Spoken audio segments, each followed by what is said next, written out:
Va a haber en las estadísticas un ganador de la apertura, un ganador del clausura. Va a haber un campeón esta temporada. Pero me va a seguir pareciendo que el torneo está descalificado. ¿Algún dirigente o jugador ha querido comprar tu opinión? Dirigente sí, jugador nunca. Pero dirigente sí. Y no hay un solo jugador formado en canteras peruanas de exportación a una de las mejores ligas. Sone, de Dinamarca. La Padula, de Italia. Tapia se terminó de formar en Países Bajos. Pero un jugador salido de la cantera de Cristal, de Alianza, de la U, ¿hace cuánto tiempo no llegó a una liga importante? El último que fue André Carrillo. ¿El tema Manuel Burga es la mochila más pesada que cargas? No me preocupa, yo no cargo una mochila. ¿En qué terminó? Absuelto. Yo no puedo permitirme decirle ladrón a alguien que terminó absuelto después de un proceso judicial. Podemos criticar toda su gestión, pero yo no le puedo decir ladrón. Y eso es lo que la gente quiere. La gente quiere sangre, la gente quiere brutalidad. Y yo creo que el mejor 9 con la camiseta de la selección que yo vi es Paolo Guerrero. Pero los ciclos terminan. Que ahora que vienen las elecciones, época presidencial y de congresistas, quizás por ahí algún partido te ha buscado, ¿o no? Sí,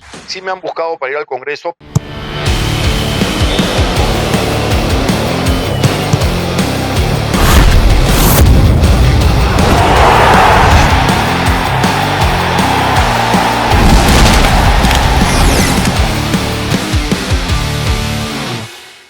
Entre ceja y ceja llega gracias a Atlantic City.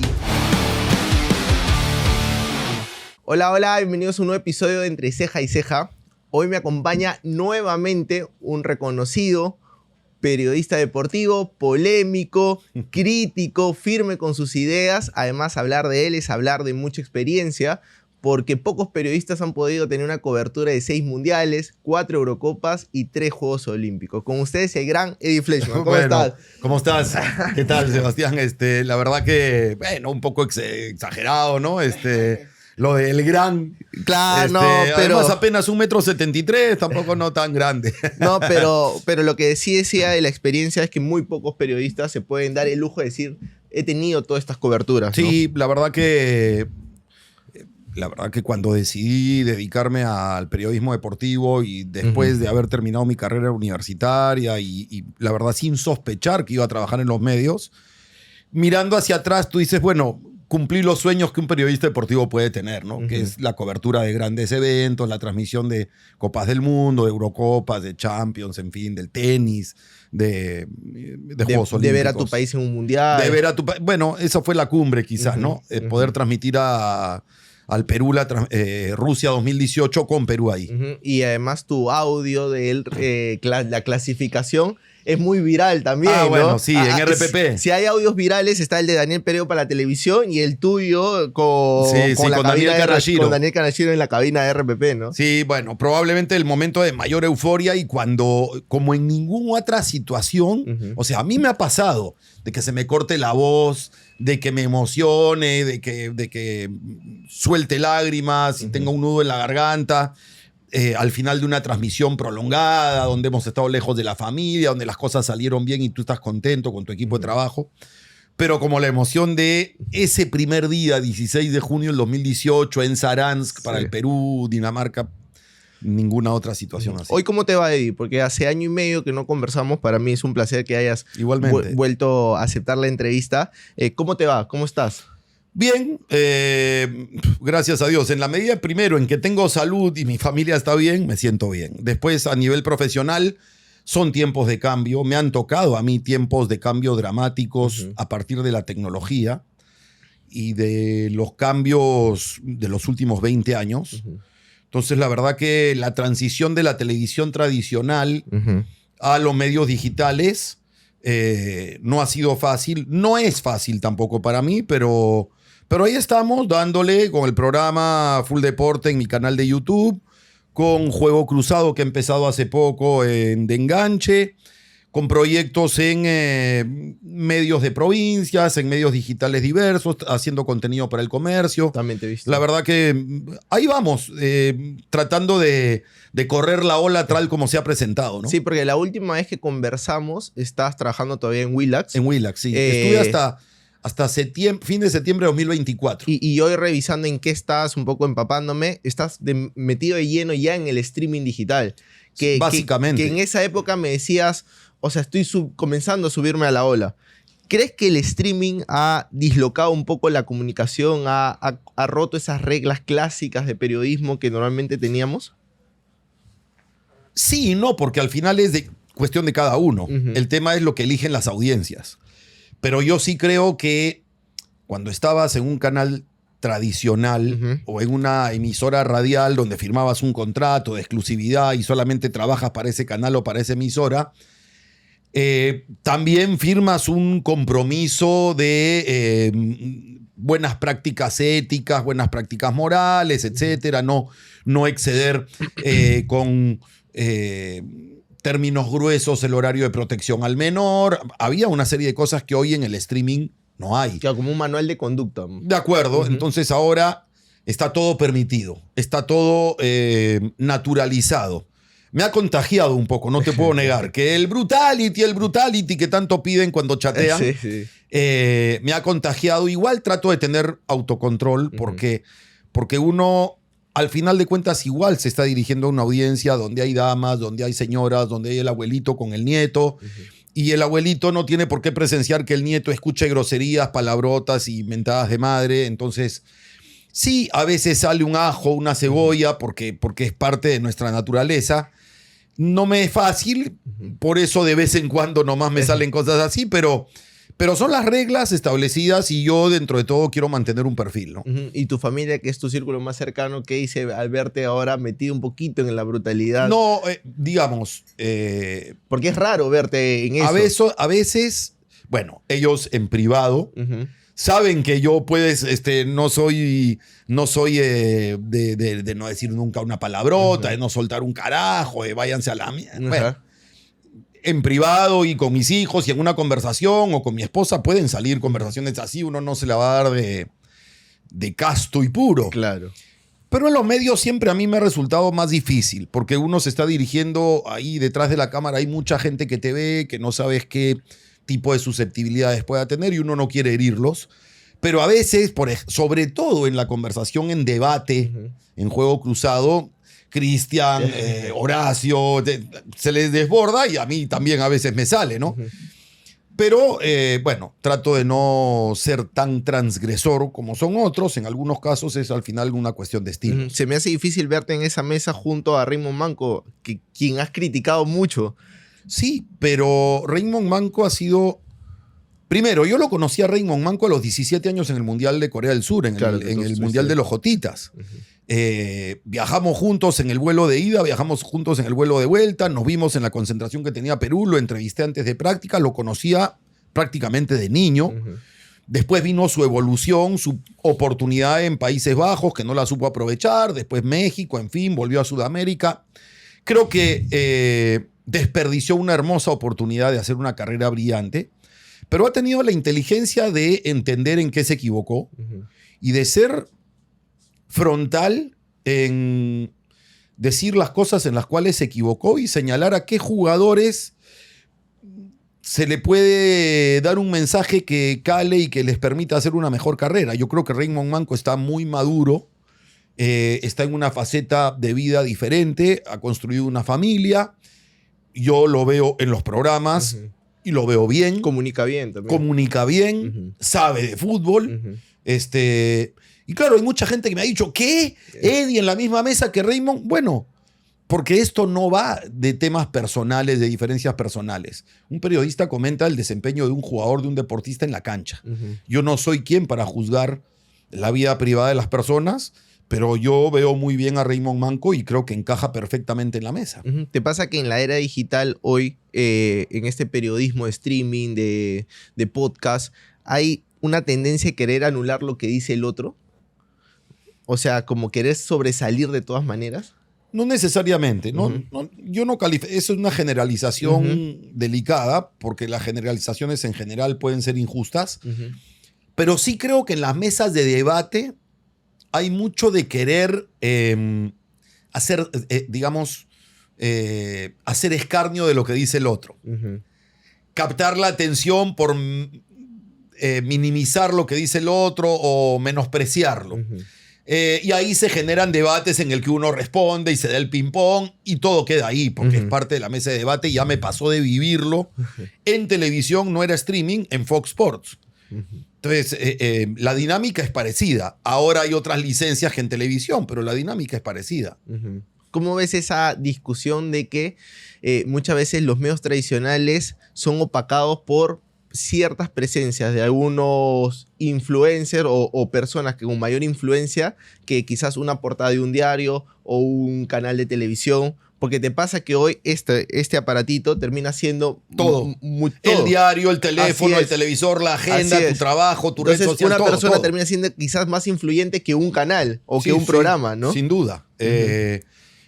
Es un poco los cambios que han venido con los tiempos, porque lo que ha generado esto además es que la publicidad se atomice. O sea, hoy somos todos pejerreyes en medio del océano, ¿no? Entonces, cada uno tiene que buscar su pequeña porción por aquí, por allá y tratar de subsistir y de hacer lo mejor posible, pero efectivamente hoy cualquier persona con una cámara que diga cosas que le resultan interesantes a un grupo de gente se convierte en, no quiero decir un líder de opinión, pero en una opinión escuchada, en una opinión vista. Por encima de los que pueden ser comunicadores de la televisión y de la radio tradicional. Pero yo creo que al final igual la gente termina decidiendo qué programa escucho para divertirme, qué programa escucho para reírme, qué programa escucho para tener un buen debate, qué programa escucho para hablar de sexo, qué programa escucho para para tener una opinión, para formar mi opinión. Entonces, te voy a dar un ejemplo de lo que yo percibo. Yo siento que en mi programa hay un nivel más o menos de audiencia parejo en general, cuando hay torneo local, cuando hay momentos y coyunturas donde sube un poquito, baja un poquito, pero hay márgenes. Pero sí siento que cuando hay algo importante como un partido de la selección, cambio de comando técnico, una decisión que tiene que ver con un jugador, un problema de la federación, la audiencia de mi programa sube de forma importante porque la gente quiere escuchar una opinión. Y entonces de repente yo no soy tan divertido como los que meten mucha brutalidad. De repente yo no soy tan entretenido como los que hacen escarnio de la opinión del otro o simplemente chacotean en el programa.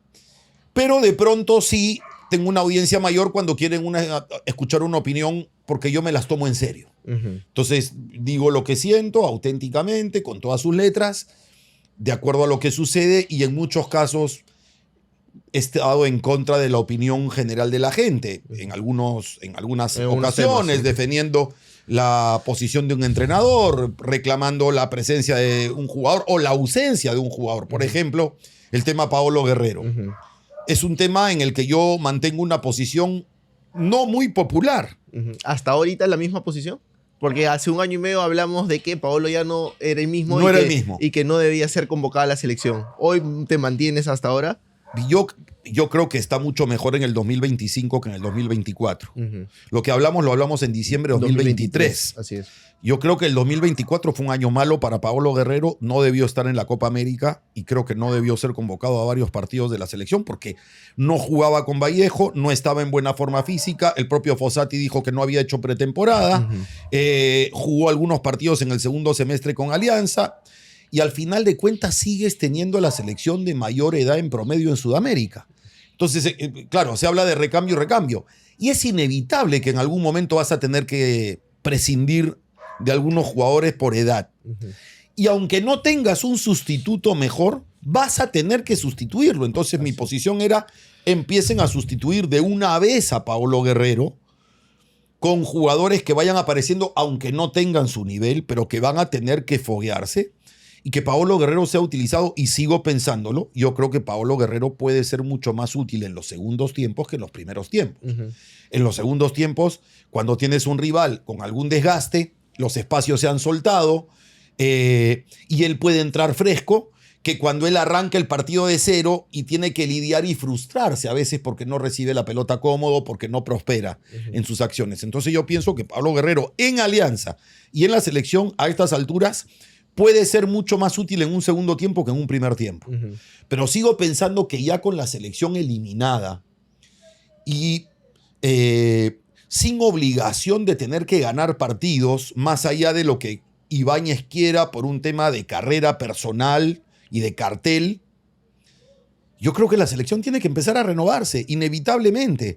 Hay que utilizar estos 4 partidos que son por los puntos, tratando de hacer inserciones en la selección que son inevitables. Entonces yo creo que hay jugadores que ya deberían ir saliendo de las convocatorias. Por ejemplo, yo no convocaría a Paolo, o sea, no lo convocaría para arrancar un primer tiempo. Empezaría a prescindir de Zambrano, a prescindir pronto de Advíncula, del propio Cueva. Yo creo que algún tiempo más tiene André Carrillo, pero ya es inevitable que hay algunos jugadores, aunque no tengan la misma categoría competitiva, pero es inevitable que van a tener que representarnos, porque no hay más. En estas 2 fechas que quedan con un Perú ya eliminado, quizás entrando en los segundos tiempos, ¿merece Paolo Guerrero como una despedida a la altura por lo que le dio a la selección? Merece. Yo creo que Claudio Pizarro mereció una despedida a la altura de lo que ha sido su carrera. Creo que no la tuvo. Ñol Solano también habría merecido una despedida de una carrera brillante. El Chorri Palacios. Hay muchos jugadores que han merecido, si se trata de ser jugadores destacados, que han merecido una despedida con la selección. Paolo Guerrero también. Si se da, no sé si tiene que ser en estos 2 partidos que queden. Por ahí puede ser en un amistoso en el 2026, en el que tenga una despedida a estadio lleno, en un nuevo proceso y en el que ya no haya, digamos, esta atmósfera pues enrarecida que te generan el penúltimo puesto en la eliminatoria. Para los de mi generación, yo tengo 30 años, ver a Paolo Guerrero lo consideran muchos como que el último ídolo real del fútbol peruano, de la selección peruana. Tú, que has vivido más, ¿lo consideras por ahí como un ídolo en la selección peruana? Bueno, indudablemente es el mejor 9 que yo he visto con la selección peruana. Con la selección peruana. Claro. Yo he visto a Pizarro de 9 con la selección, a Franco Navarro, a Guillermo La Rosa, a Flavio Maestri. Y yo creo que el mejor 9 con la camiseta de la selección que yo vi es Paolo Guerrero. No lo vi a Perico. Ya. Paolo Guerrero. Franco Navarro, tremendo jugador. Claudio Pizarro, no vamos a... Y Flavio Maestri, importante en esa eliminatoria para Francia 98. El mejor de ellos con la selección, Paolo Guerrero. Pero los ciclos terminan. Eso es. Sí creo que es de los últimos ídolos que le quedan a la selección. Yo creo que Galese es un ídolo de la selección. Debería ser un ídolo de la selección. Yo creo que es el jugador más parejo que ha tenido la selección peruana desde el 2015 en adelante. Sí, de todas maneras. El más parejo, ¿no? Porque hemos tenido picos de rendimiento de Paolo Guerrero, hemos tenido picos de rendimiento de Farfán, hemos tenido picos de rendimiento de algunos jugadores, pero el más parejo ha sido Galese. El que nos ha salvado casi todas. Es que mucho tuvo que ver en la clasificación a Rusia y en llegar a la repesca para Qatar. A eso iba un poco porque, por ejemplo, en tu carrera periodística, para lograr ser un líder de opinión, te ha costado. O sea, has trabajado duro para ser hoy un Eddie Fleischmann con nombre y que la gente te reconozca como lo que habla Eddie, voy a hacerle caso, quizás esté de acuerdo o no esté de acuerdo, pero lo voy a escuchar. Hoy te pasa que es muy fácil ser no vamos a llamar un líder de opinión entre comillas, pero es muy fácil generar esa audiencia de que alguien te escuche. Es más fácil generar en la medida en que cuando yo empecé o hasta la aparición del streaming, uno necesitaba estar en una emisora radial o en un canal de televisión para tener tribuna. Entonces seguramente había muchos talentosos que no tuvieron la oportunidad de mostrarse en un canal o en una emisora radial. ¿Te parece injusto un poco eso? No. Con el avance tecnológico. Al contrario, me parece justo, porque hay muchos talentos valiosos que no tuvieron la oportunidad de estar en televisión, pero que a través del streaming están demostrando su capacidad y que no la habrían tenido. Democratiza la comunicación. Y eso es bueno, porque además, inclusive ya no a nivel deportivo, a nivel político, a nivel social, a nivel de política internacional, si antes había voces que no eran escuchadas, hoy con el streaming todas las voces pueden ser escuchadas. Y eso es muy importante. Para los que tenemos convicciones democráticas, pluralistas, es muy importante que todas las voces puedan ser escuchadas y el streaming te da eso. ¿Ya no estás en televisión por decisión propia? No, yo te diría que yo no planifico estar o no estar más en televisión, decidir o no decidir si seguir en algo en particular. Yo voy tomando decisiones en la medida en que las cosas se van desarrollando. Ya aprendí que planificar qué quiero de acá a 2 años, para empezar, quiero levantarme todas las mañanas y poder ir al gimnasio. y que mi familia esté bien. Después, lo que venga a nivel profesional, todo es muy cambiante. Entonces, hoy vino el streaming. Aparece de pronto una empresa que dice, oye, quiero reunir a algunos streamers y armar un canal potente. A ver, veamos la opción. Hay un medio como una emisora radial del norte que quiere tener un comentario diario mío. A ver cómo... Hoy ya no tienes que trabajar en exclusividad. También es eso. Entonces tú puedes tener un tiempo mucho mejor aprovechado con diferentes fuentes de ingresos. El emprendedor en las comunicaciones tiene mucho más oportunidades hoy con el streaming. Y eso me parece bien. ¿A qué se dio tu salida de Willax? ¿Decisión propia? Decisión del canal. O ya. sea, nuestro contrato terminaba en septiembre del 2024, después de 3 años, y el canal decidió, además de otras decisiones que tomó, porque hubo varios conductores y varios programas que salieron de la programación, decidió cambiar de conductor deportivo, y es un derecho que tiene cualquier empresa, ¿no? Hoy sales de Willax, ¿recibiste alguna propuesta luego de televisión abierta? Estuve haciendo... No, de televisión abierta no. No.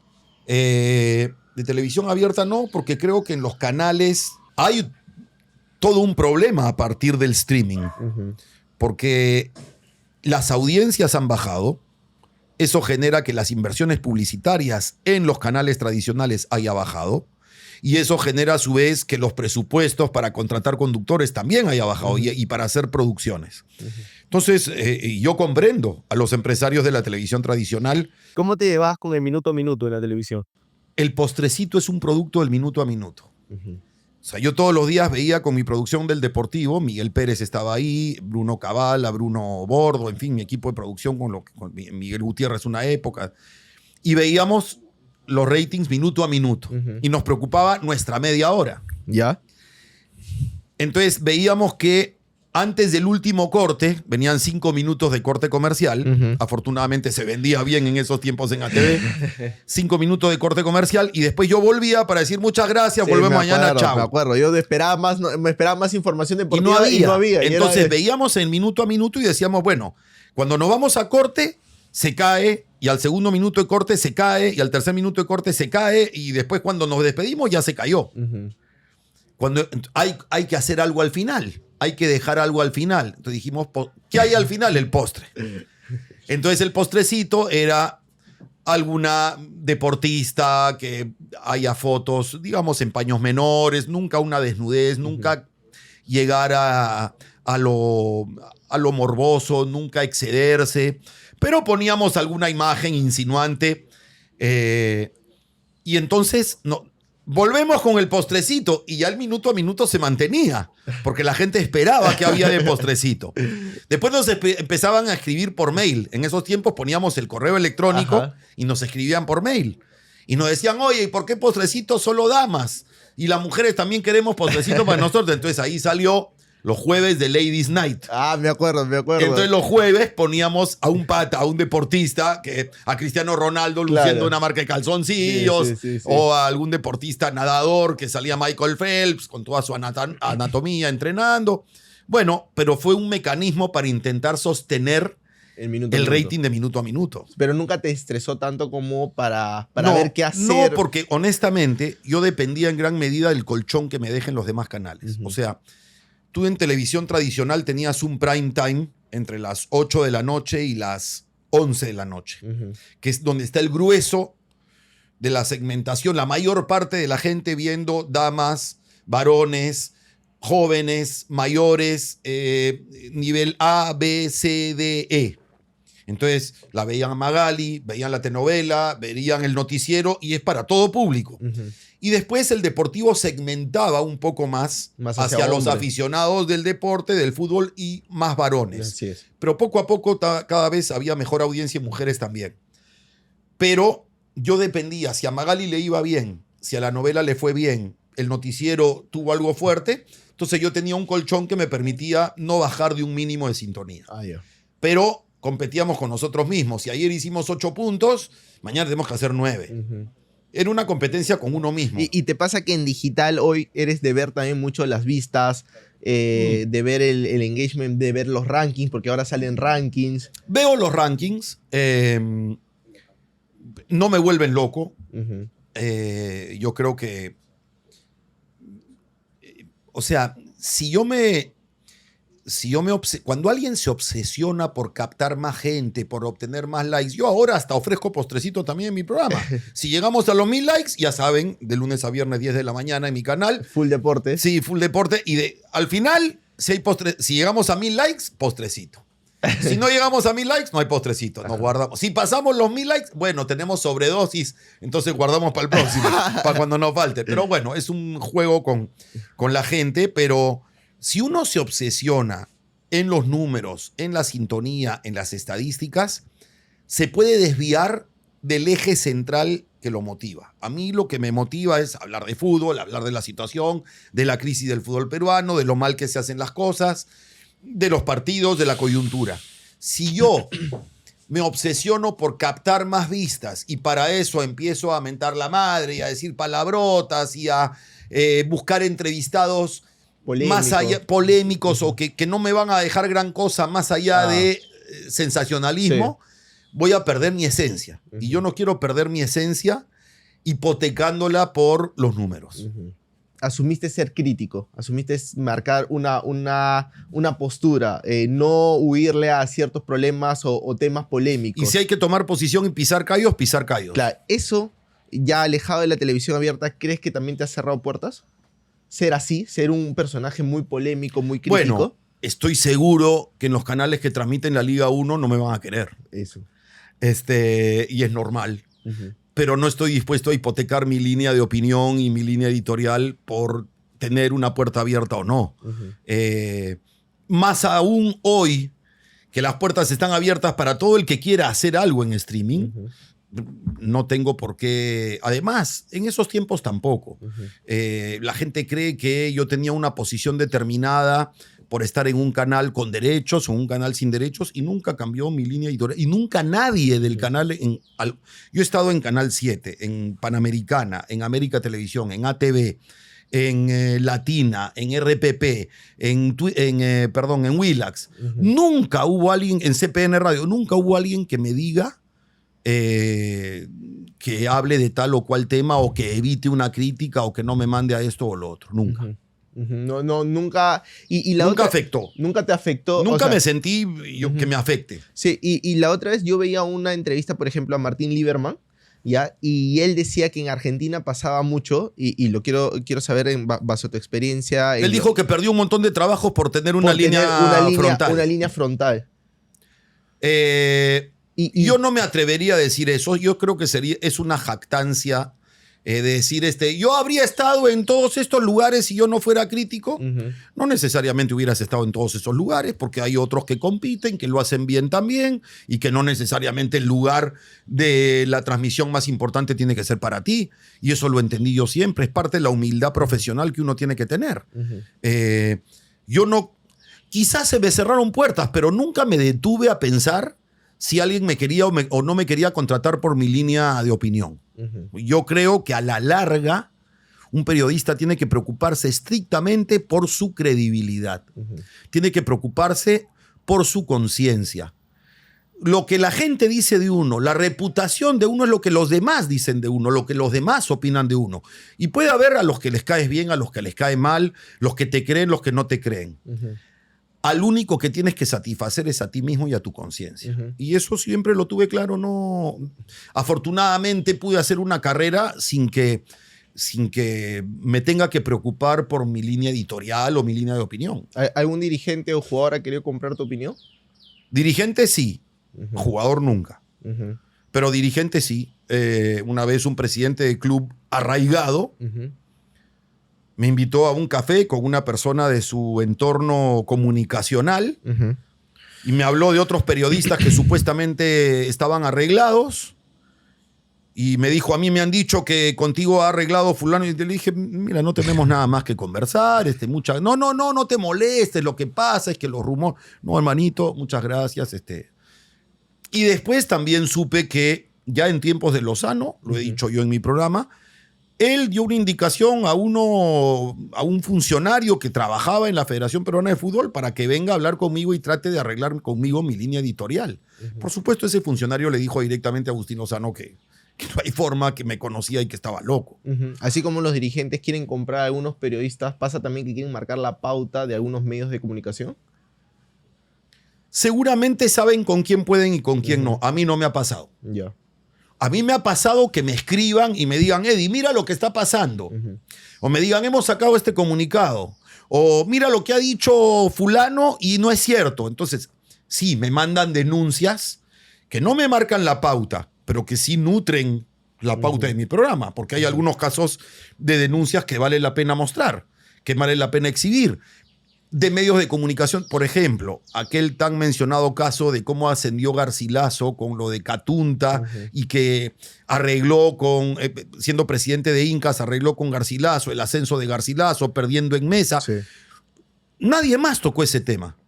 Los directores de la federación ni sabían del tema. Yo he hablado con funcionarios de la federación que ni conocían cómo fue ese arreglo. Y eso ameritaría que esos dirigentes no estén nunca más en el fútbol. Y nunca pasó nada. Yo lo dije en mi programa, lo denuncié en mi programa. Son cosas que sí me sirven. Entonces, sí hay dirigentes, jugadores menos. Por ahí algún entrenador que no esté en funciones o alguien que me conozca de tiempo atrás. Entonces que me diga, oye, Eddie, mira, ¿cómo es posible esto de acá? Le deben a no sé quién. Entonces sí, pues, en una época en el Deportivo también me pasaba. Le debía en Alianza a César Cueto. Y para mí César Cueto, pues, es un ídolo de infancia, un monstruo como jugador, un tipo correcto, un tipo derecho, que se diga. No era justo que le deban dinero a César Cueto. Entonces sí me gustaba que me den esa información para decirlo. Y había gente que no se atrevía a decirlo porque le cerraban las puertas del club o porque no le iban a dar una entrevista, cosas por el estilo. Nunca me ha dado miedo que no me den una entrevista. Nunca me ha cambiado el punto de vista en una oportunidad con un compañero en un canal. Me acuerdo que me dijo, oye, tu bronca con el presidente de tal club ya me tiene harto porque no me quieren dar nota. ¿Sabes qué? Tú y el presidente de ese club se pueden ir bien lejos. Porque no me va a marcar la pauta ni me va a condicionar que me diga que me va a dar o no me va a dar una entrevista. Y tú como compañero mío de trabajo, reportero del programa, tienes que entender que la línea editorial del programa no es negociable por una entrevista. Por ejemplo, Fossati, sabes que no te va a dar nunca más una entrevista. No sé, él me dijo que en septiembre de este año me iba a dar una entrevista. Él me dijo, clasificado al Mundial. De repente a cuartos de final con la U. Con la U, en Copa claro. Libertadores, de repente. No creo y no me... No te quita el sueño. No me tampoco. quita el sueño que me dé la entrevista. Si me la quiere dar, yo le hago la entrevista porque personalmente yo no tengo nada contra Jorge Fossati. Yo le cuestiono todo a partir de su trabajo como entrenador. Como persona, yo no lo juzgo. El que sí tampoco te va a dar es Lozano. Probablemente no, porque él prefiere entrevistas donde no lo compliquen tanto, donde no lo arrinconen tanto y de repente con medios que no hayan sido tan directos en criticar su gestión. Para mí Lozano es lo peor que le ha podido pasar al fútbol peruano y lo siento auténticamente. Escuché en una entrevista que diste a inicio de año que él intentó comunicarse contigo hace poco, hace 6 meses, algunos meses, que te hizo una llamada, creo. Sí, por un tweet que yo había puesto. Yo había citado otro post. Yo había citado una publicación y había dicho, miren lo que la federación, no me acuerdo exactamente qué fue. Y él me llamó. Yo le contesté, sí, ¿qué tal? Y me dijo, ¿y eso que has publicado? Perdóname, Agustín, le dije, pero si tú sabes cómo se usa Twitter, yo he reposteado con un comentario mío una publicación que no es mía. ¿Era la primera vez que hablas con él? No, yo alguna vez, no sé si lo llegué a entrevistar cuando todavía Oviedo estaba o cuando recién asumió. Yeah. Quizás sí, no me acuerdo. Creo que sí en La Videna. Pero una entrevista y punto. Yo no he conversado en privado. En esa llamada le dije, no, pero Eddie, es que lo que tú dices no es verdad. Perdóname, otra vez, revisa tú la red social y el que lo dice no soy yo. Yo estoy tomando lo que otra publicación dijo para poner mi opinión. Si han mentido, diríjate a esa publicación. Ok, gracias y listo, ahí quedó. Y no he vuelto a hablar con él. Pero él cuando en una oportunidad con Luis Enrique Negrini hablando, dijo, yo no le voy a tener miedo a los periodistas pituquitos de Lima. Entonces ya viene con esa victimización, ya viene con esa confrontación de Lima provincias, ya viene con un complejo instalado que para mí es nefasto. Además, tener a un presidente de federación sancionado por reventa de entradas es inconcebible. Aunque la sanción haya sido leve, la falta es la misma. O sea, estás hablando de un grupo de personas que de forma dolosa se benefician del cargo que ostentan, en perjuicio del fútbol peruano. Ese es mi punto de vista, mi opinión. Me parece inconcebible. Y que aprueben sus balances sin revisarlos, sin auditorías y que le levanten la paletita a todo lo que dice. La verdad que me parece penoso y creo que por eso está así el fútbol peruano. Porque los clubes son manejados por los sanitos y por catuntitas. ¿Qué opina de estos nuevos ingresos que está teniendo la federación? Manuel Barreto, Cote Bellina y posiblemente a la otra semana que se estrene esta entrevista, Jan Ferrari. Mira, yo no espero grandes cambios en el fútbol peruano por los próximos tiempos porque creo que el problema central finalmente no es Agustín Lozano, no es si está Del Solar, si está Barreto, si está Oblitas o si está Ferrari. Creo que el problema central es la asamblea de bases. Creo que el problema central es que tenemos un exceso de equipos en primera división, que tenemos muchas dirigencias de clubes que no tienen ningún interés por la competitividad, que no se inmutan ante las derrotas de nuestras selecciones menores. Sebastián, hemos jugado en los últimos 2 años 2 torneos sudamericanos sub-17 y 2 torneos sudamericanos sub-20, en los cuales se disputó 4 partidos en cada uno de estos torneos, en total 16 partidos, en total 48 puntos. Se empató una vez y se perdió 15. Sumaste un punto de 48 en sub-17 y sub-20. Esa es la lectura que tenemos del fútbol del futuro en la selección. Y los dirigentes no se inmutan y a nadie le importa. Y no hay un solo jugador formado en canteras peruanas de exportación a una de las mejores ligas. Sone, de Dinamarca. La Padula, de Italia. Pero Tapia se terminó de formar en Países Bajos. Pero un jugador salido de la cantera de Cristal, de Alianza, de la U, ¿hace cuánto tiempo no llegó a una liga importante? El último que fue André Carrillo. Así es. Entonces, me parece que hay una responsabilidad enorme en los clubes. ¿No crees que el ingreso de Jan Ferrari vaya a cambiar un poco esa visión que tienes?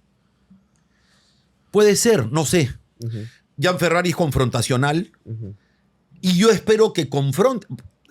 Lo que me preocupa es que cuando tú vas a estar en un organigrama, en un nivel jerárquico inferior al de Agustín Lozano, ¿qué tanto puedes hacer? ¿Cuánto puedes hacer cambiar? O cuánto te vas a adaptar a lo que hay. Y simplemente lo de Juan Carlos Oblita fue penoso para mí. Su último periodo, sus últimos 2 años, apareció para presentar a Reynoso, apareció para despedir a Reynoso. No apareció para presentar a Fossati, desapareció y ni apareció cuando echaron a Fossati. Después le dieron una patada en las 4 letras y se fue sin pena ni gloria habiendo sido nombrado director general de fútbol de la federación.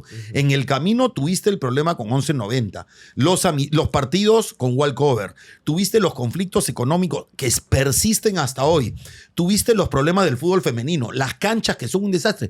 Y Oblitas, como director general de fútbol, nunca alzó la voz.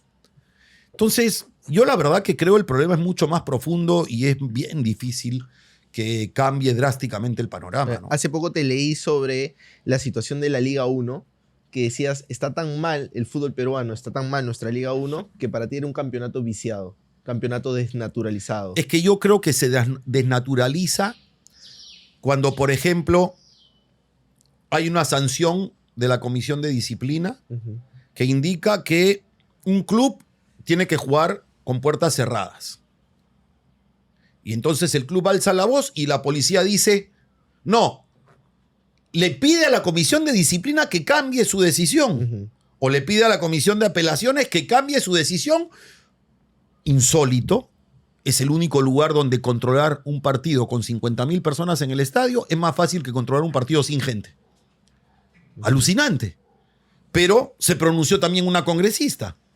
Hizo cambiar la decisión a través del comité de apelaciones. Al mismo tiempo, se sancionó a Bustos por hacer este gesto. 4 fechas de suspensión por hacer este gesto. El mismo gesto hace Paolo Guerrero y no hay sanción. Valera le mentó la madre a un árbitro a través de televisión. Se demoraron 8 meses en sancionar de oficio. Fossati hace este gesto a los jugadores de Juan Pablo II, haciendo la señal ahí de arriba. Y la comisión de disciplina. Entonces, cuando yo veo que no hay equidad en el manejo de la justicia, creo que el torneo se desnaturaliza. Creo que la situación... Además, a mitad de camino, el descentralizado cada vez es más centralizado. Porque Comerciantes Unidos juega local en Mansiche. Grau juega local en el Mansiche. Juan Pablo II vino a jugar el local a Lima. Entonces, ¿dónde está el torneo descentralizado? Se desnaturalizó. Se desnaturalizó. Está bien. Va a haber en las estadísticas un ganador de la apertura, un ganador del clausura. Va a haber un campeón esta temporada. Yo voy a seguir hablando de los partidos de fútbol, de los que juegan bien, de los que juegan mal, pero me va a seguir pareciendo que el torneo está descalificado porque no hay equidad. Porque tu crítico puede decir, sigues generando contenido. Me lo han dicho. Sigues generando plata, como decía, o sea, facturando con ese torneo que está viciado para ti. Sí, pues, pero yo no estoy facturando porque diciendo que el torneo es una belleza. Yo estoy haciendo programa y contenido diciendo que el torneo es un desastre. Y creo que los resultados internacionales los últimos años nos lo demuestran. Acabamos de poner un equipo en octavos de final de la Libertadores después de más de 12 años. Entonces, yo creo que decir que el torneo está viciado, que tiene inequidad en las decisiones disciplinarias, que es inadmisible que se cambie de reglamento a mitad de camino. ¿Cómo puede ser que la final femenina de ida es sin VAR y la final de vuelta es con VAR? Estás hablando de 2 reglamentos diferentes, porque el fútbol es uno con VAR y es uno sin VAR. Hay reglamentos distintos. Y en la misma definición tienes 2 reglamentos distintos. Solo pasa acá. Entonces sí, lo considero que deslegitima, desnaturaliza la competencia que debe ser equitativa. Y el debate hoy recae todos los fines de semana a decisiones arbitrales y no al juego deportivo, ¿no? O sea, o todos los fines de semana es que la CONAR ayuda a Alianza o la CONAR ayuda a la U. Claro, y a todos les preocupan los arbitrajes si se trata de la U de Alianza o de un equipo que pelea por el primer lugar. El que pelea por llegar a la Sudamericana o por no descender, a nadie le importa. Los errores arbitrales. Y debe haber barbaridades y debe haber arreglos que ya me puedo imaginar. Porque lamentablemente, por muchos años que la Copa Perú daba ascenso directo, te fue llenando la primera división con la cultura folclórica de la liga departamental y provincial. Y incluyo a Lima, incluyo la Liga de Lima. Pero el manejo chicha, el manejo informal, el manejo de fútbol amateur, no puede ir impregnando la primera división profesional. Y no puede ser el que tenga tanto peso en la decisión de la asamblea de bases cuando el fútbol hoy es una industria que tiene que ser manejada como una empresa que aspira a lo más alto. Entonces, yo creo que la verdad es que yo no soy muy optimista. Llevándolo a lo deportivo, si llegara a pasar, porque esto sale la otra semana, ¿la U es un justo campeón? Yo creo que es el mejor equipo del torneo. No sé qué va a pasar. Estamos faltando 3 fechas. 3 fechas para cada equipo. Pero yo creo que la U es el equipo que mejor juega. Más allá de que Alianza tiene menos goles, creo que la U defiende bien. Ha adquirido una contundencia que no tenía en torneos pasados. El ritmo de Copa Libertadores traído al torneo local hace diferencia. Entonces yo creo que en este momento pienso que es el primer candidato y que si gana el Apertura lo haría siendo el mejor. Ey, si te proponen volver a la televisión, ¿te gustaría que sea algo político? No descarto, no descarto. Me gusta la opinión política, estoy preocupado por la situación del país, me preocupa la guerra cultural que se libra a nivel mundial. Entonces, no descarto que pueda en algún momento incursionar en opinión política. Te lo preguntaba porque ahora que vienen las elecciones, época presidencial y de congresista, quizás por ahí algún partido te ha buscado, ¿o no? Sí, sí me han buscado para ir al Congreso, pero la verdad es que lo he pensado mucho. El entorno familiar influye.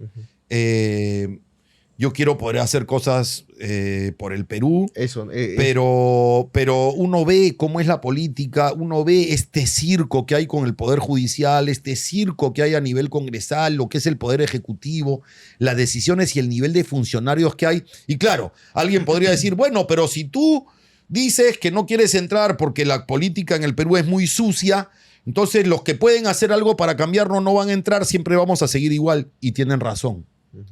Por eso es que todavía no me he decidido. Pero puede ser una sorpresa hacia, no descarto, hacia el otro pero año. el 2026 no creo. Quizá más adelante, cuando esté un poquito más tío. Yo que te leo en Twitter, tienes una postura muy de derecha. ¿Eddie Fleischmann tiene amigos de izquierda? Sí, Sí. tengo un sobrino, para empezar, con el que tengo buena relación. No vive en el Perú. Pero sí, o sea, tener una diferencia, una discrepancia a nivel político no implica tener una discrepancia a nivel personal. Ahora, depende de los niveles, porque hay izquierdas e izquierdas. Entonces, claro, hay quienes dicen, no, yo respaldo una socialdemocracia o una economía social de mercado. Perfecto. Respetas la propiedad privada, respetas el derecho del individuo a la propiedad, al ahorro, al emprendimiento, y quieres una intervención del Estado hasta cierto punto. Podemos ponernos de acuerdo. Pero si me vas a decir que eres intervencionista, que quieres cambiar el capítulo económico de la Constitución, que tú crees en un Estado empresario, que tú crees que hacer que la gente viva de bonos estatales es bueno, no, pues ahí sí no vamos a ser amigos. Hay niveles. Como dice Leslie Shaw, hay niveles. ¿Qué opinas? Es una frase que se ha vuelto muy, muy famosa acá. ¿Qué opinas que personajes de la televisión, así como tú, estén entrando a la política? Por ejemplo, tienes a Carlos Álvarez, Philly Butters tentando la presidencia. Bueno, yo creo que todo individuo que está comprometido con su país, con su ciudad, en el caso de los alcaldes, tiene legítimamente el derecho a aspirar a ser un servidor público. Pero ser un servidor público, no a servirse del erario público, no a servirse de los fondos públicos. Los empleados públicos, los funcionarios, los presidentes, los ministros, los jueces, los congresistas, el presidente del IPD, que no me quiere dar entrevista, son funcionarios contratados por los ciudadanos, pagados por los ciudadanos con nuestros impuestos para solucionarnos problemas, no para traernos más problemas, no para complicarnos la vida. Ellos están ahí para solucionar problemas, pero lamentablemente tienes en muchos casos ladrones, corruptos, tramposos, que llevan agua para su molino, mercantilistas, en fin, ya mencioné los que llevan agua para su molino, que llevan intereses personales, subalternos, y que se están sirviendo de fondos públicos y no sirviendo a la ciudadanía. Y eso es lo que yo más puedo criticar cuando hablo de los zurdos, de los socialistas, de los progres o de los que creen que el Estado tiene que resolverlo todo. Les digo, no, el individuo, tú, yo, quienes colaboran contigo somos profesionales, tenemos nuestras facultades, no somos población marginada, población precaria. No, tenemos nuestras facultades, nuestra formación, nuestros gustos, nuestros intereses, y tenemos derecho a desarrollarnos en lo que nos dé la gana y hacer nuestra vida sin vulnerar derechos ajenos y sin transgredir la ley. Entonces no concibo que venga una agrupación política y que diga, yo te voy a decir en qué vas a trabajar, cuánto vas a ganar, cuánto vas a comer y qué vas a comer, como sucede en Cuba, como sucede en Venezuela. No consigo eso. ¿Pero votarías por alguno de ellos? No. Nunca. O sea... No, me refería por Carlos Álvarez o Philly Butters. Que fue la pregunta inicial. No tengo decidido un voto aún, porque no tengo ni siquiera claro quiénes van a ser candidatos, pero voy a buscar una candidatura que más allá de que se autodenomine de izquierda, de derecha, quiero ver con qué equipo de gente va. Así es. Quiero ver quién va a ser su ministro de Economía. Quiero ver quién va a ser su canciller. Quiero saber quién va a ser el ministro de Comercio Exterior y Turismo. Más allá de que los ministros pueden cambiar, quiero saber qué equipo de trabajo. No se vota solo por una cara. No se vota solo por un individuo. Se vota por una idea, por un concepto de país. A mí lo que me preocupa es que cuando escucho a los candidatos, los escucho en la minucia. Que si fulano dijo, que si el otro no dijo, que lo que pasó con el juez, que el otro es corrupto, que si él me dio plata, que si no me dio plata. Y nadie habla de un proyecto país. ¿Qué queremos del Perú en los próximos 10 años? Nadie lo dice. Y eso es lo que más me preocupa. Porque lo que quiero encontrar en las candidaturas es visión de país. ¿Todo está mal en el Perú? No. La empresa privada no está mal. Si la dejan desarrollarse, el empresario peruano es habilísimo. El artesano peruano está sumamente capacitado. La agroexportación funciona muy bien. La minería, si la dejan trabajar, es una bendición para el Perú. Así como Venezuela tiene petróleo, nosotros tenemos minería. La gastronomía, el turismo, los atractivos turísticos que tenemos en el Perú. Tenemos oportunidades realmente, y no es floro, para ser potencia. Pero necesitamos que la gente tome conciencia de que hay que trabajar como equipo con visión de país. Yo siento que hay, y sobre todo en los políticos, muy poco sentido de pertenencia, muy poco interés en las raíces que nos unen con este país, en lo que tenemos en común, en los que nos alegra a todos, en los que nos hace felices. Nos debería hacer feliz que suba el Producto Bruto Interno, nos debería hacer feliz que crezca la economía, que se genere confianza para la inversión, que quieran venir empresas del mundo entero a invertir en el Perú. Eso nos debería unir. Pero no, lamentablemente hay sectores que fustigan, que demonizan al empresario privado, que lo consideran culpable de todos los males, cuando en realidad el empresario privado es el que sostiene al Estado con sus impuestos. Hablando de uno de los candidatos, de Philly Butter, que fue periodista deportivo durante una época, ¿trabajaste con él alguna vez? Hicimos un programa de radio durante el año 2002, en Primera, en 1160. En el transcurso de ese año, como hacíamos el programa de radio juntos, yo lo invité a comentar el Mundial Corea-Japón 2002. Para ATV. En ATV. Y después él fue contratado por Canal N. Y desde entonces ya no hemos vuelto a trabajar juntos. Sí, porque investigando ha sido muy crítico contigo en la época Siempre, de Manuel Burga. Gratuitamente. Gratuitamente dijo muchas cosas que ya no viene al caso, pero como yo no tengo rabo de paja, como puedo mirar de frente a la cara a quien sea sin tener preocupación, sin tener un cargo de conciencia, sin sentirme preocupado porque alguien va a decir, oye, pero yo te di, yo te favorecí, yo te beneficié. No tengo rabo de paja. Entonces sigo haciendo mis programas, sigo con la misma frontalidad y transparencia porque no tengo nada de lo que deba avergonzarme. ¿El tema Manuel Burga es la mochila más pesada que cargas? No sé, no me preocupa. Yo no cargo una mochila. A ver, ¿qué pasó a la larga? ¿En qué terminó el proceso? No en el Poder Judicial peruano, en el Poder Judicial de los Estados Unidos. Absuelto. ¿En qué terminó? Absuelto. Yo no puedo permitirme decirle ladrón a alguien que terminó absuelto después de un proceso judicial. Entonces, yo puedo decir, Manuel Burga fue un buen o mal dirigente. Fue un directivo que se atornilló a partir de asegurarse los votos de las departamentales. Fue un directivo que no tuvo rigor para aplicar el trabajo de menores desde la base. Le permitió demasiados plazos a los clubes. No se trabajó los menores en los clubes. Él creyó que creciendo con el fútbol iba a desarrollar todo el trabajo. Podemos criticar toda su gestión, pero yo no le puedo decir ladrón. Y eso es lo que la gente quiere. La gente quiere sangre. La gente quiere brutalidad. Porque, por ejemplo, no le puedo decir eso ni siquiera a Lozano.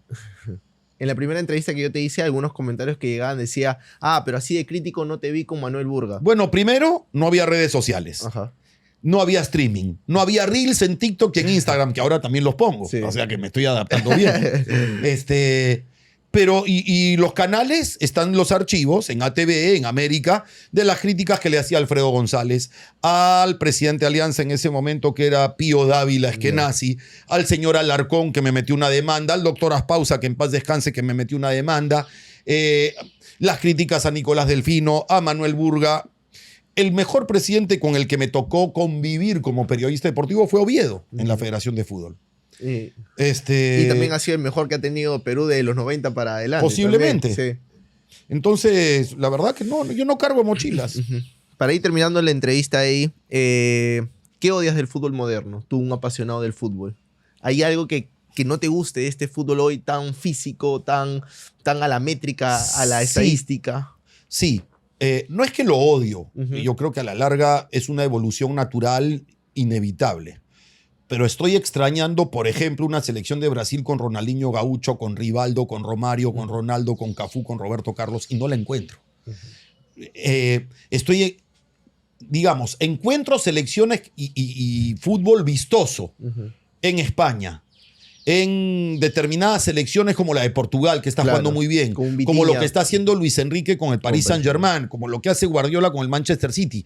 Veo espectáculo, veo funcionamiento colectivo, veo buen juego, veo resultados, eficacia, pero está faltando magia. Y estoy viendo también al fútbol sudamericano que sigue exportando a los mejores jugadores, pero ya no está conformando los mejores equipos. Y en el Mundial de Clubes lo estamos viendo. Por supuesto, es un tema económico. Sí. Europa, sus principales clubes son selecciones internacionales. Pero sí extraño un poco de magia. Y voy a extrañar al mejor Lionel Messi, al mejor Cristiano Ronaldo, al mejor Iniesta, al mejor Xavi. Aparecen otros. Lamine Yamal es un jugadorazo. Rafinha está en buen nivel. Además, por Messi muchas veces hasta te has debatido y has conflictuado en Twitter. Sí, claro. Claro, sí, porque claro, tú eres un Messi lover. Yo soy soy Messi lover, Zidane lover, Romario lover, Cristiano lover. Sí. Todos los jugadores que me han entusiasmado soy digamos, fan, si cabe el término. Pero yo creo que Lionel Messi es el mejor jugador de la historia y que creo que es indiscutible. Ayer solamente... Bueno, por la fecha, hace unos días fue el cumpleaños de Lionel Messi. Y hubo en Instagram muchos contenidos que pusieron de jugadas suyas, de goles suyos. Solo en Champions, o solo en el torneo español, o solo con el Barcelona, o solo con el Inter de Miami. Y en todos hay resúmenes de gambetas, de guachas, de pases gol, de asistencias, de tiros libres, de goles, de apiladas como el gol de Maradona a los ingleses. Tiene 15, 30. Yo creo que es largamente el mejor jugador de la historia. Pero largamente, ¿eh? O sea, yo creo que, bueno, yo no conviví en la época de Pelé. Creo que el fútbol era otro, tenía otra velocidad, otro ritmo. Se pegaba, sí se pegaba, pero había más espacios, menos condición atlética. Menos presión también. La pelota era mucho más pesada, también es verdad. Las canchas hoy son mejores, también es cierto. Pero de todas formas, el teléfono de Graham Bell... El que inventó fue una maravilla, pero no es mejor que este. Las cosas evolucionan y van mejorando. Bueno, el jugador que yo he visto gambetear mejor, conducir mejor, ejecutar mejor los tiros libres, dar más asistencias de gol, influir más en sus equipos ha sido Lionel Messi. Así es. ¿Cómo te gustaría que te recuerden, Eddie? Primero, como un buen padre y esposo, porque los que más me importan son mi esposa y mis hijos.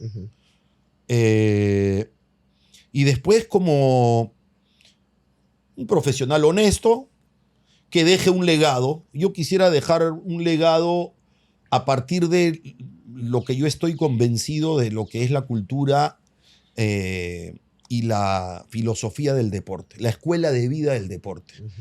El deporte no es hacer un recuento de quién hizo más goles o criticar a un árbitro o despotricar de la federación.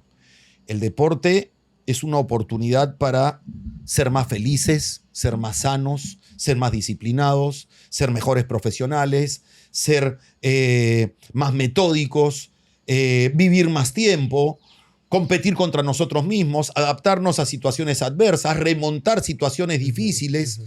Creo que es una escuela de vida completa. Entonces soy un apasionado del deporte. Lo que quisiera es dejar como legado que todos desde nuestro lugar, en la condición en la que estemos, en el contexto en el que estamos, en la medida en que compitamos con nosotros mismos, podemos ser campeones. Yo, tratando de ser todos los días un poquito mejor, sin compararme con otros, puedo encontrar la gratificación de saber que mi esfuerzo valió la pena. Así quisiera que me recuerden. ¿Hay alguna etapa en tu carrera? ¿Cuántos años? ¿Más o menos 40? No, no seas malo. 35, 90, pero todos Del 92 empecé. Ya, 33 años. 33 años. ¿Hay una etapa que quisieras cambiar por lo como tú lo has manejado?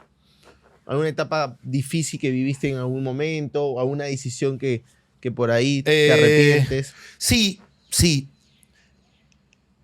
Es peligrosa la zona de confort. Uh-huh.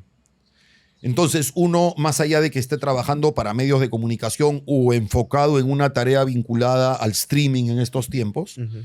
siempre tiene que tener alternativas y tiene que buscar generar ingresos. Uh-huh. A través de ingresos pasivos, a través de una inversión, a través de cuidar. Yo no, afortunadamente, soy en eso sí muy cuidadoso, en dónde invierto, en qué hago, con lo que me tocó ganar a lo largo de mi vida, pero si pudiera volver atrás, en los tiempos en los que más cómodo me sentía en la televisión, en los 13, 14 años que tuve en ATV, por ejemplo, en esos 4 años en América o 2 años en Panamericana, me enfocaría en tener un negocio por aquí, otra fuente de ingresos por allá, Claro, una no, alternativa no por ahí. depender solo de... Y no depender solo de un solo lugar. Entonces, en esos tiempos, yo me enfocaba totalmente a mi carrera periodística en radio y en televisión. Y cuando salí de ATV en el 2015, dije, oye, no me están llamando de otros canales. Yo pensé que después de 15 años, bueno, tanto tiempo, me han visto en eventos. No, ¿Te golpea un poco al ego también o no? Evidentemente, Uh-huh. evidentemente. Entonces tú dices, oye, yo pensé que me iban a llamar y no me llaman. Y tardó un año en que yo vuelva a los medios a través de RPP. Uh-huh. En esos tiempos difíciles hice una formación en el Instituto Cruyff, Uh-huh. un máster en gestión deportiva y negocios del fútbol. Después, en tiempos en los que pandemia, hice una formación en coaching deportivo y en técnico de menores del Valencia, España. Uh-huh. Sentí que esos tiempos en los que yo estaba en zona de confort y que me habían de alguna forma aburguesado, tenían que quedar atrás, y yo cada oportunidad que tuviera de sumar algún conocimiento, de sumar alguna oportunidad, alguna posibilidad, debía aprovechar. Uh-huh. Y entonces yo te aconsejaría a ti, Uh-huh. que tienes los 30. 30. Me casé a los 30. Voy a cumplir 30 de casado. Te recomendaría que siempre tengas un plan B, un plan C, un plan D. Uh-huh. Y a todos. Uh-huh. O sea, no hay que dedicarse estricta y exclusivamente a una sola actividad de la cual tienes que vivir, y si no te va bien en eso, no tienes Así de qué es. vivir. Así es. Y Uno hoy, tiene que buscar multiplicidad de... y hoy te debe pasar que en digital el contenido deportivo es infinito. ¡Infinito! O sea, hoy se han pasado todos los de tu generación a digital. Hay nuevas generaciones en digital y hay streaming cada rato. Claro, y tratar de probablemente... marcar la Y diferencia. probablemente, a ver, si nos ponemos a pensar que ya lo último que yo transmití de trascendencia así, fue el Mundial o los Panamericanos de Lima 2019, el Así Mundial es. 2018. Entonces los chicos dentro de 10 años Ujú, no van a saber de repente quién soy yo si no me ven en streaming. ujú. Hoy siguen sabiendo los de tu generación, un poco mayores, 40, 45, 50 años, porque me vieron desde hace 33. Pero en unos años más, Los de 20. claro, los de 20 me ven más streaming. Así es. Y de repente se preguntan, oye, ¿y este ¿Dónde tío estuvo? del streaming? Y entonces, bueno, como ya no estoy en ATV, como ya no estoy en América, como ya no está- bueno, se preguntarán de dónde salió y, bueno, algunos como tú tendrán el interés de saber cuál fue mi trayectoria y otros no. ¿Vas a estar en el Mundial 2026? Espero que, mira, de que voy a estar, si Dios me da vida y salud, quiero estar. Ujú, Si para transmitir o no transmitir, no sé. ujú, Si para hacer contenido, sí. ujú. Pero quiero estar en el Mundial 2026. Hay algo que siempre se me viene a la mente esta pregunta. Hay algo que siempre quería preguntarte. ¿Hay alguna entrevista que te haya marcado mucho? ¿Alguna entrevista que hayas hecho a un personaje? Por ejemplo, yo, si en mi año y medio que voy haciendo entrevistas, que me haya marcado la de Comiso que le hice en Piura, donde cuenta que quiere dirigir a la selección peruana. No sé si la viste un poco. Sí, Esa, con Jan pero que Ferrari. dijo que hay que esperar. Que hay que esperar un par de eliminatorias. Y de ahí eso lo puso en la palestra un poco. De ahí la de Jan Ferrari, Sergio Peña hablando de Sone. Hay entrevistas donde yo más o menos siento que han marcado mi carrera. Impactaron. ¿Hay Bueno, yo alguna? creo que la entrevista con Fossati impactó, Ujú, porque creo que a lo largo del tiempo, ujú, el Fossati que yo descubrí en esa entrevista lo terminamos de ver y de conocer. Pero, digamos, en términos positivos, me marcó entrevistar a Rafael Nadal en el Masters de Londres. Increíble. Me marcó entrevistar a Rafael Nadal, te imaginarás. O estar en la exhibición que hizo en Lima con David Ferrer y poderlo, terminado el partido, entrevistar ahí en el medio del campo. O me puede haber marcado entrevistar a Ronaldo cuando vino a Lima. Ya. Con Ambev. Con Ambev. Ya. O, por ejemplo, en el sorteo del Mundial de Rusia, entrevistar, porque era el único, yo hablo francés, mi madre era francesa, entrevistar a Didier Deschamps el día del sorteo en que Perú quedó en el grupo de Francia. Increíble. Entonces, poder entrevistar a Deschamps, que era campeón del mundo en Francia 98, son cosas que te marcan. Y después también tengo que decir que, ya no como periodista deportivo, en general en los medios de comunicación, me marcó mucho los 7, 8 años que estuve involucrado con Teletón. Le dieron un sentido diferente a mi presencia en los medios. O sea, conocer los casos, verlos de cerca, contribuir a que hubiera éxito en esas campañas, conocer a las familias, conocer a los chicos, estar involucrado en esa tarea de 23 horas consecutivas, sí son cosas que me marcaron. Y que yo las menciono a veces, que dicto conferencias en empresas, en charlas de coaching y cosas así. Sí cuento experiencias de lo que viví en Teletón porque sí me marcaron y de alguna forma ahí entendí mejor por qué estudiando yo administración de empresas en la Universidad del Pacífico terminé trabajando en medios de comunicación. Bueno, quizá el sentido lo encontré cuando estuve en la Teletón. No, gracias, Eddie. Siempre es un placer hablar contigo. Gracias, Sebastián. Al contrario. Hoy, en esta entrevista sí me has dado un poquito más de tiempo, te he exprimido un poco más. Un placer, la verdad. Gracias, lo de máximo. verdad, y que te siga yendo. Felicitaciones porque te veo siempre y bueno, la verdad es que yo estoy muy contento porque hay muchos periodistas que empezaron conmigo por los 90s. Acá Silvio habló muy bien de ti. Por ejemplo, cuando lo entrevisté, te tiene entre los más agradecidos. Bueno, es generoso Silvio, Sí. pero claro, empezó con... Dicen que yo a veces descubro monstruos. No, Silvio, yo le tengo mucho aprecio. El rey de la brutalidad, como él se llama. Pero, en fin, hay muchos periodistas y que hoy están trabajando, que hoy están teniendo éxito en sus labores, que han estado en medios de comunicación, y eso es satisfactorio, sin mencionar nombres, pero cada uno de ellos sabe quién es. Sí, sí. Algo que conversamos esa vez, que me dijiste, como yo estaba comenzando 2 meses haciendo en digital, me dijiste, algo que es clave es la constancia. Y creo que se me quedó muy pegado en la cabeza, y más en un medio donde yo no vengo de un medio tradicional. Yo he crecido acá y estoy remándola todas las semanas. Hay capítulos buenos, hay capítulos malos, lo hablábamos antes de entrar, pero el estar me ha abierto muchas puertas. Pero es la misma filosofía del deportista. El deportista no nace campeón. No existe un campeón que no sea perseverante. No existe. Entonces, primera condición para que te vaya bien, ser perseverante. Así es. Y ahí estás. Nada. Por eso te va bien. Gracias, Eddie. Gracias a ti. Abrazo. Ya saben, ha sido Eddie Fleischmann aquí Entre Ceja y Ceja. No se olviden de suscribir y darle like, que vienen más entrevistas. Chao, chao, cuídense. Entre Ceja y Ceja llega gracias a Atlantic City,